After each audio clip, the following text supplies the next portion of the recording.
Thank you, Carlos. Thank you to the United States Air Force Color Guard from Nellis Air Force Base. You know, as I was standing there, I couldn't help but keep thinking in my head, don't lock your knees, don't lock your knees. All the veterans in the room know exactly what that means. I'm honored that they were here today.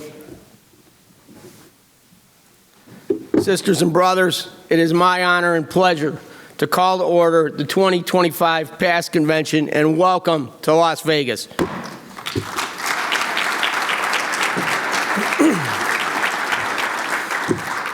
As we usually do, I'd like to ask if there's any first-time attendees here at the convention. If there are, please rise. Please rise.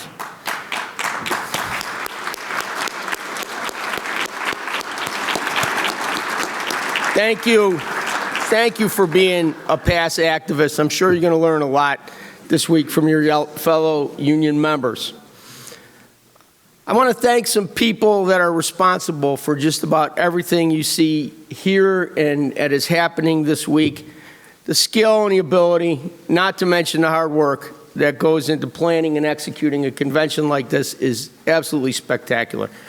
First, let's talk about our national staff, without whom none of this would be happening.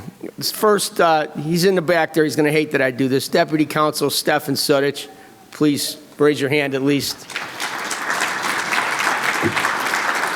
In addition to his legal duties, he manages the national staff. He's tremendous at it.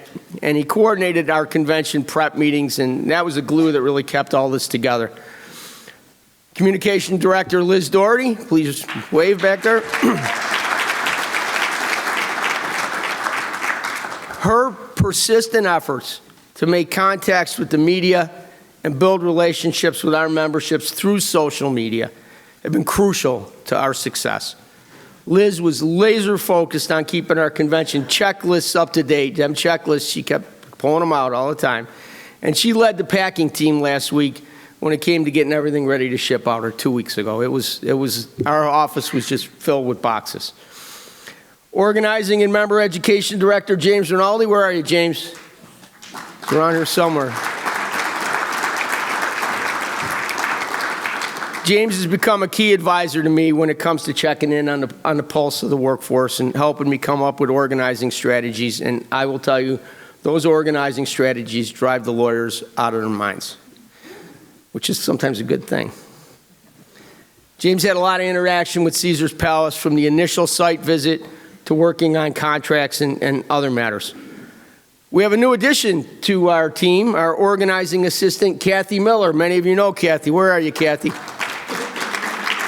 She's probably, okay, there you are. I can't see real well because all these lights, so they're all in my face. Kathy also served on the ATO bargaining team when she was a member. She retired from the FAA back in March, and we knew she'd be a great fit for us, and she's been a major asset, absolutely hit the ground running. We're really happy to have her here. And also, there's our Government Affairs Director, Jana Denning. Where are you, Jana? You got to be around here somewhere.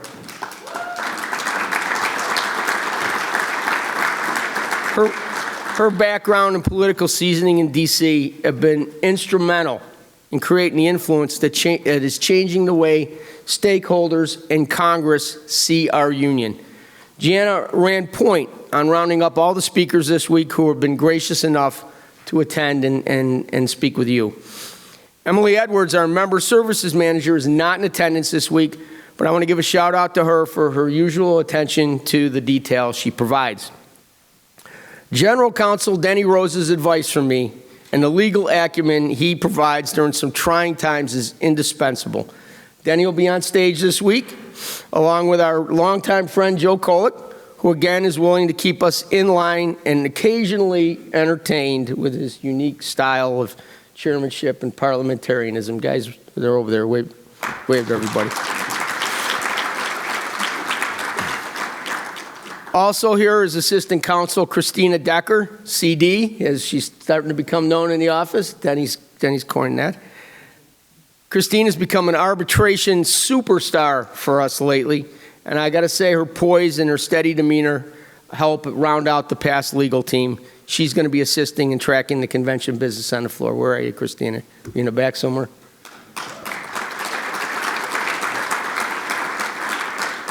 Also here to assist is Communications Manager Jessica Sigich. Jess has been a key member of our communications staff. Her long affiliation with PASS. I remember when I first started as an RVP back then, she was with us as a communications person, and her long affiliation allows us to turn around a lot of the work you see, the videos, and the media that we put out in light speed. She's really great at that. Where are you, Jess?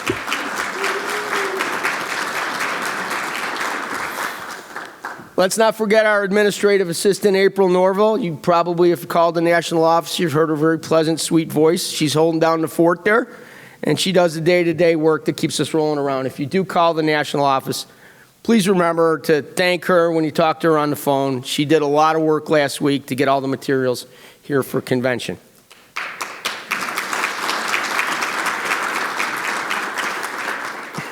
I'm also very fortunate to have one of the best coworkers and skilled chief financial officer any union president could ask for, past Secretary Treasurer Carlos Aguirre.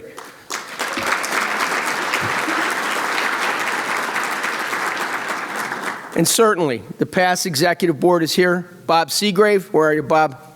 There you are, right in front of me. Doug Lowe, where are you, Doug? Ray Baggett. Ben Struck. And Tamara Rose. Thank you all for the hard work you've done and that you continue to do for our members. So if you indulge me, and I guess you have to since you're all sitting here, I'd like to take you through a journey through time.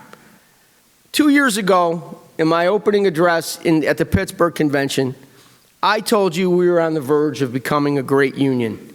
It is our destiny.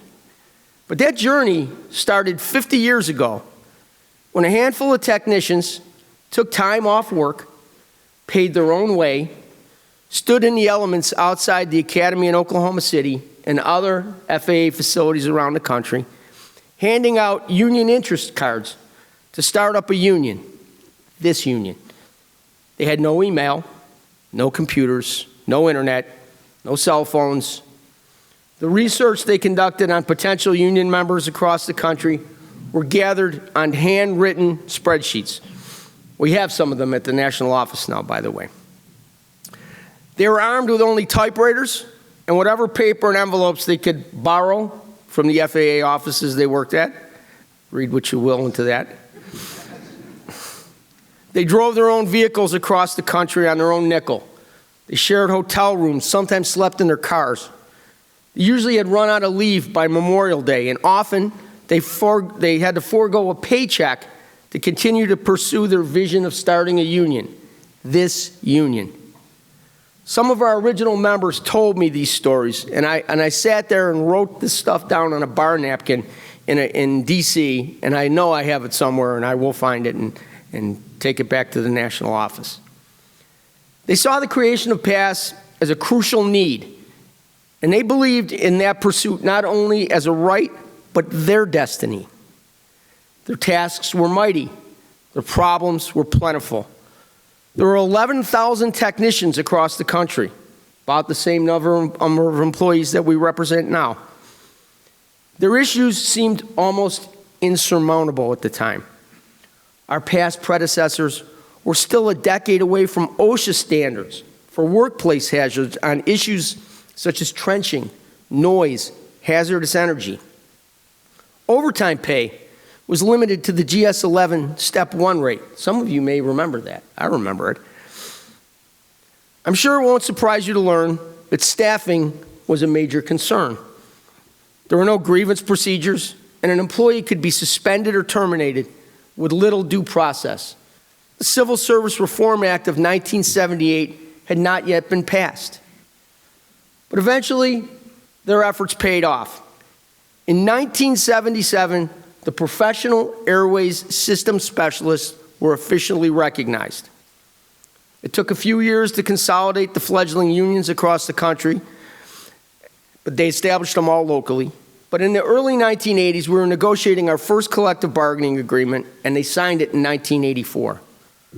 There were only 3 PASS regions, but our membership was growing. Howard Johansson's dream was realized. but there was still much work to do. Howard had uncanny vision. He decided to affiliate PASS with the International Federation of Air Traffic Safety Electronics Associations, better known as AFL-CIO, from the very beginning. And our delegates in 1982 reaffirmed our membership through a resolution at the convention. That almost 50-year relationship is about to pay off many times over, as our brothers and sisters around the world now have committed to providing us with their insight on commercial off-the-shelf technologies that FAA will most certainly utilize and consider in implementing this new national airspace system. Having a leg up on what works and what doesn't certainly is going to put us in a much stronger position to influence those decisions. In the 1990s, we followed up with the addition of flight standards as a bargaining unit, and AVN. Bob remembers AVN. Where are you, Bob Abbott? Right here. Hey, brother. Phones, donuts. Don Carpenter fought to bring our lone DOD bargaining unit to what was at the time PASS Region 6. Later, we added the service centers, and most recently, we brought the air traffic MNPAs on board as a PASS bargaining unit. Yeah, go ahead. You can do that.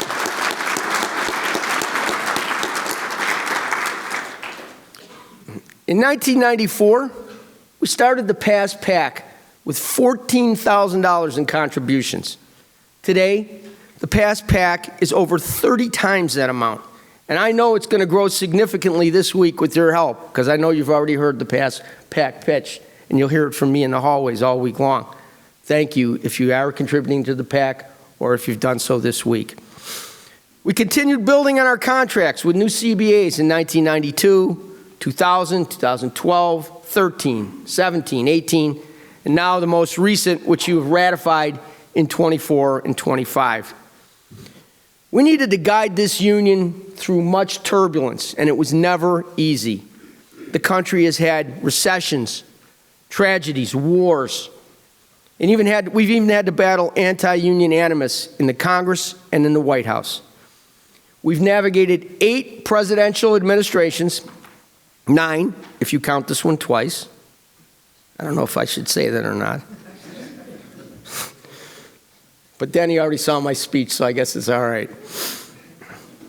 We fought back against injustice, and we will always fight against threats like the idea of air traffic control privatization until that idea is crushed under the heels of our shoes.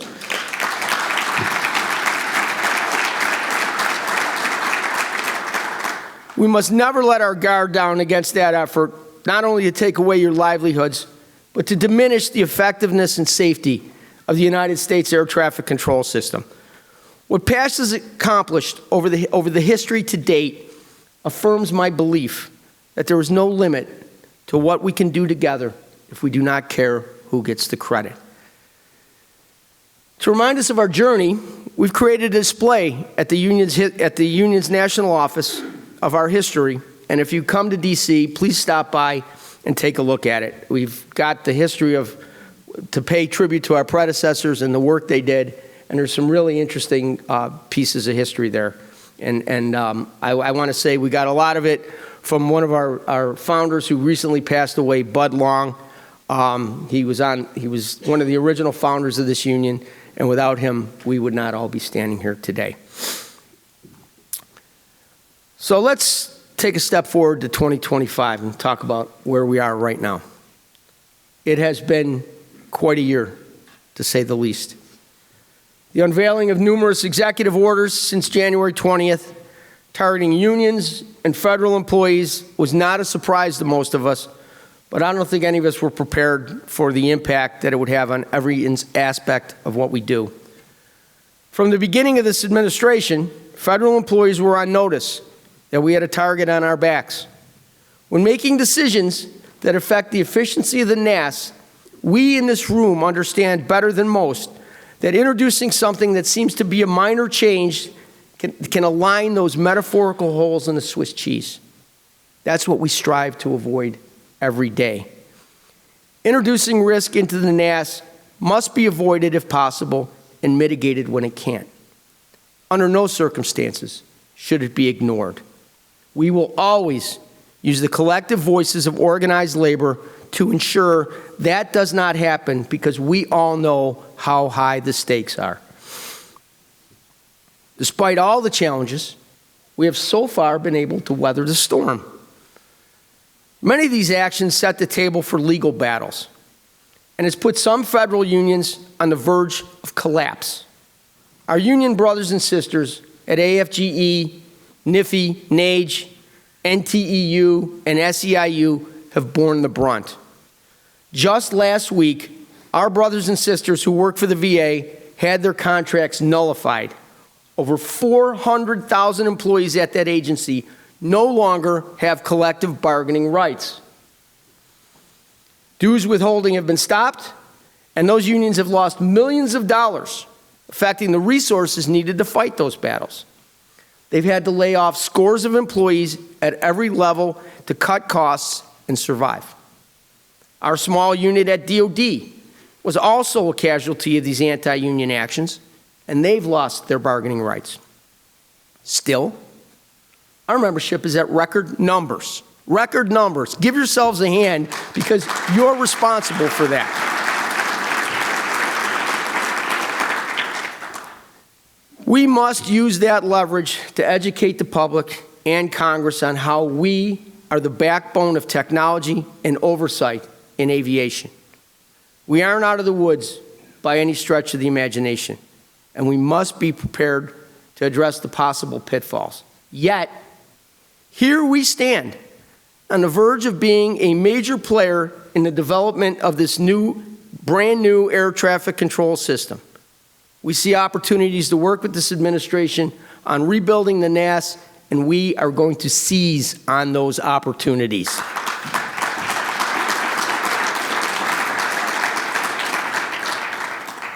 But it's clear we are currently in uncharted territory. Some of the usual tried and true methods of union activism are going to have to be nuanced to stay focused on aviation safety in this political environment.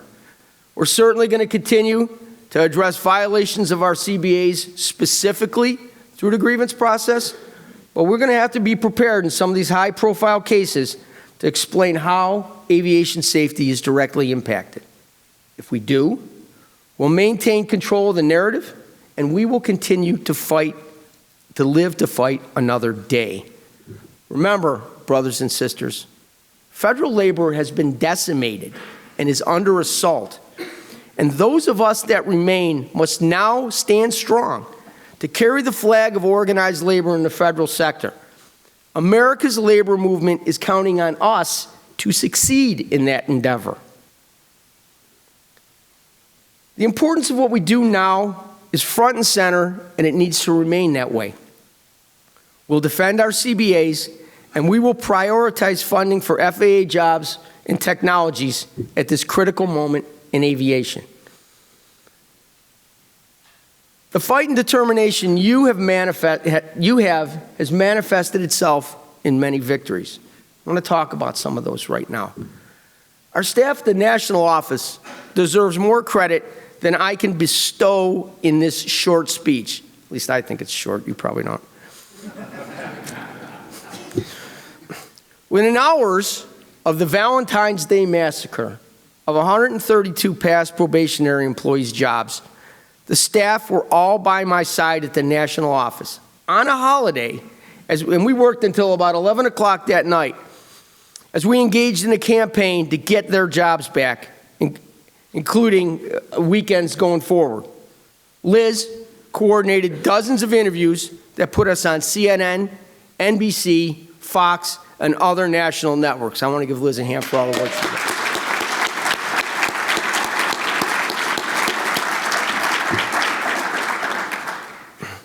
The legal team developed a novel theory on how we could help them challenge the terminations. They received a call from our good friend Joe Kolick asking to assist in any way he could. The lawyers quickly were admitted into federal courts, not in their normal venues, and began to gather information to privately represent the fired employees pro bono That's a big word with lawyers, by the way, I found out. Using this legal theory. See, they like that. They're all still laughing over there. Jana was reaching out to the labor coalitions and lawmakers to coordinate our efforts. Carlos worked with me on scripts and strategies that were coming a mile a minute. Sarah Nelson from the AFA reached out to me and offered her help and support with the media. Liz Schuler, AFL-CIO president, called me to offer her support and encouragement in our fight on the airways. Organized labor continued to fight the battle in the courts, and we fought the battles in the media. The firing of these employees took place just 2 weeks after the crash at National Airport. So the media was on heightened alert about aviation safety, and many people were surprised that the FAA would fire anybody in light of this tragedy. Yet you all know how this story turned out. Every one of these members of the aviation ecosystem was restored to work, and Congress and the flying public now know that the FAA is comprised of thousands of workers who are dedicated to the mission of aviation safety.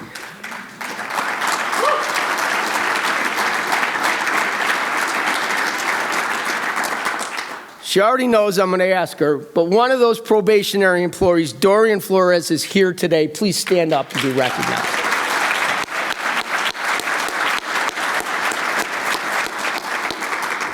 You know, I wrote this speech, but I already got goosebumps. That was just incredible. I'm so happy that you're here. I'm so happy that you have your job back. Woo!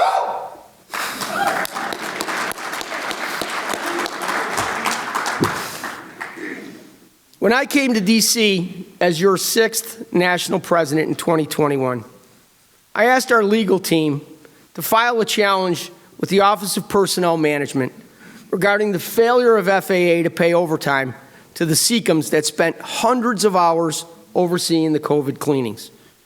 After an enormous amount of time and effort, they were successful. And so far this year, employees have been paid over $700,000 in back pay and damages pending for the willful action. I want to thank Region 2 member David Tewksbury, who is here, for the advocacy and work that he did. Brother Tewks, stand up and be recognized. This is what solidarity is all about. Recently, we also settled a very big case for our members across the country who were not paid overtime when traveling on their regular days off as an FLSA non-exempt employee. This impacted all employees across the country, but it got its start in Region 1. Region 1 Assistant Bruce Milroy was the bulldog behind this effort, and although they haven't got the checks yet, that total is over $300,000 in climbing. Bruce, stand up, take a bow, brother.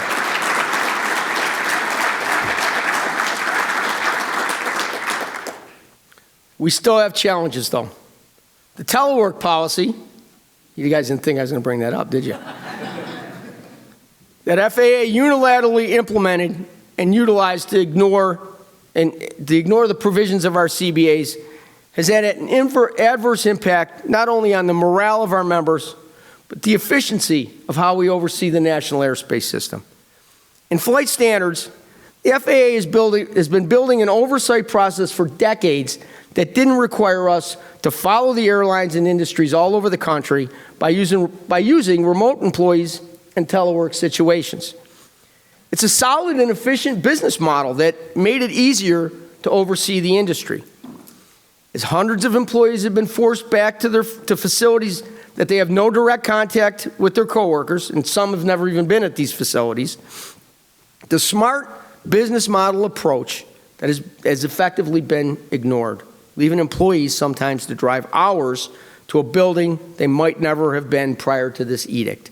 And some of them don't even have a place to sit. In mission support, many aeronautical information specialists are driving to collaborate with others virtually, not in person, or engaging in work assignments to build charts or maps that could effectively be done from the quiet environments of their homes. Because of this, dozens of these aeronautical information specialists took the DRP. And now, Quite frankly, the aviation system is going to suffer because some of these products to enhance industry performance are going to sit on the shelf. This includes, by the way, some of the UAS products at a critical juncture for that industry. We haven't stood on the sidelines, however. 3 weeks ago, the past legal team took the national grievance that I directed to be filed to an arbitration hearing in Washington. We won't know the outcome for a couple of months, but I can tell you they pulled out all the stops. And no matter the outcome, we fight on, as we always do. I want to thank the legal team for what they've done.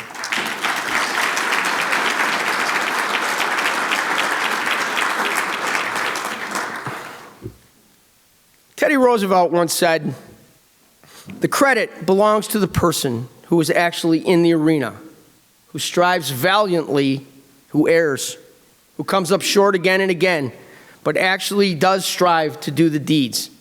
All of you, as leaders and active members of this union, deserve the credit. You all are why we are here." Give yourselves a hand.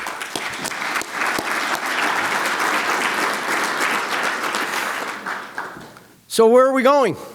Let's get to that point. I guess that's up to us. Marcus Aurelius, the great Stoic philosopher, said, "Never let the future disturb you. You will meet it, if you must, with the same weapons of reason which today arm you against the present." I am confident that past will meet those challenges. The opportunities that stare us in the face now are endless. America is focused on aviation in a way that we haven't seen for a very long time. What does it mean?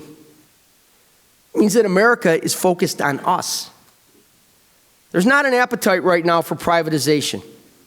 Congress wants to infuse tens of billions of dollars into modernization. For the first time ever, through the persistent work of this union, the FAA is ready to submit a workforce plan to Congress that will at long last identify staffing needs for the ATSS workforce, and they have communicated to us that they plan to hire an additional 800 ATSSs over the next 3 years.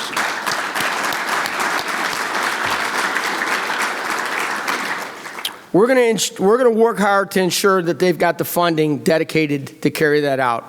And hopefully Dan Murphy, when he gets here tomorrow, will talk a little bit about that. He will, because I'm going to ask him to.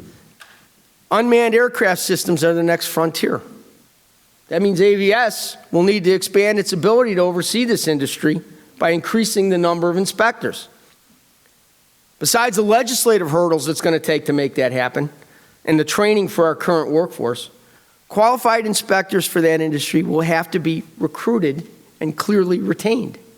Recruiting new inspectors will probably mean that the flexibility of remote and mobile workforces will need to be embraced by the agency again. Mental health rules for aviators and those holding medical certificates in aviation, including inspectors and air traffic controllers, need to be updated to reflect current research to ensure that these employees can seek help without the fear of being stigmatized or losing their livelihoods. Tim Sisk, I want to thank you for what you did in front of the NTSB last year. It took a lot of courage, my friend. FAA invited PASS to take part in the FAA's rulemaking committee, and we had the opportunity to weigh in on these important topics last year.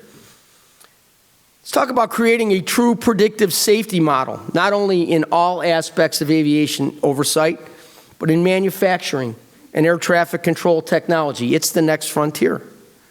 That's going to require safety management systems to be mandatory in every aspect of aviation safety. FAA must facilitate this to ensure it could be understood and accomplished. The opportunities to advance this lie in a just culture of reporting for aviation safety. We need to be on the leading edge of this. As FAA builds the new air traffic control system, PASS must be a major player in ATC modernization. We have taken our seat at the table with FAA, Congress, and industry. I recently had the privilege of representing you in front of members of Congress, their staff, FAA leadership, industry, and industry stakeholders as part of the Modern Skies Coalition to advocate for your critical involvement in ATC modernization.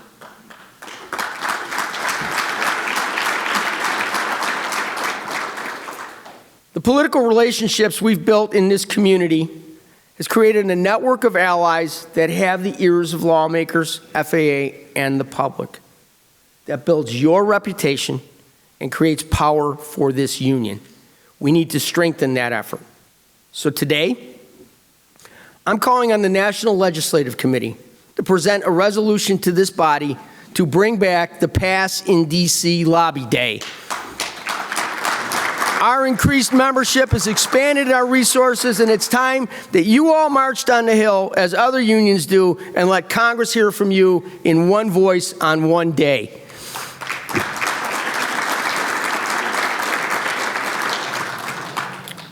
Relationships with the aviation community here and abroad are a crucial component to our success. Even though we don't tout some of the networking conversations we have, you need to realize that they're happening. ATSSs must remain the backbone of long-term system sustainment following ATC implementation instead of permanent contractors. I also believe, as I know you all do, that the past ATSS workforce can provide invaluable facility-level access coordination and technical oversight during implementation. We can do more than just babysit contractors. They can stay home. We want that work, and we want FAA to staff us to that level to let us do it. During this convention, we're going to spend some time talking about our own governance and our Constitution. These discussions can get heated, even impassioned. Let's remember not to make change for the sake of change. Even if there isn't evidence of something being broken, let's not try to fix it if we don't know what we're looking at. The time we spend fighting with each other only adds to the efforts of those who want to defeat us.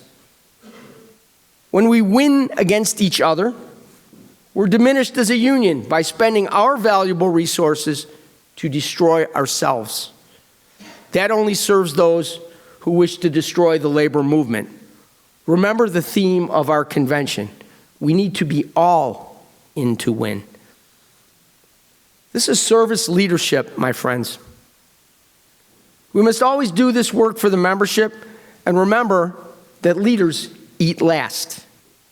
It is said that leaders would sooner sacrifice what is theirs to save what is ours, and they would never sacrifice what is ours to save what is theirs. Let us all aspire to that adage. In 1978, when they passed the Civil Service Reform Act, Congress saw fit to codify that a strong federal labor relations statute is crucial to effective governance. During his first State of the Union address in 1961, President Kennedy said, "Let the public service be a proud and lively career, and let every man and woman who works in any area of national government, in any branch, at any level, be able to say with pride and with honor in future years, I have served the United States government in that hour of our nation's need." I believe with every fiber of my being that each and every one of you will fulfill JFK's wish for public service. We will address the future with the same skills, abilities, and fervor that we fight our battles in the present. If we're willing and thoughtful enough, our future selves and those of you who will lead this union will learn from what we have done today, just as we have learned from our predecessors. Let us continue to create a powerful legacy of labor, a powerful legacy for PASS that history will favor. Remember, America needs labor unions. America needs aviation. America needs us. Our country needs you. Thank you, sisters and brothers. Let us have a memorable and productive convention.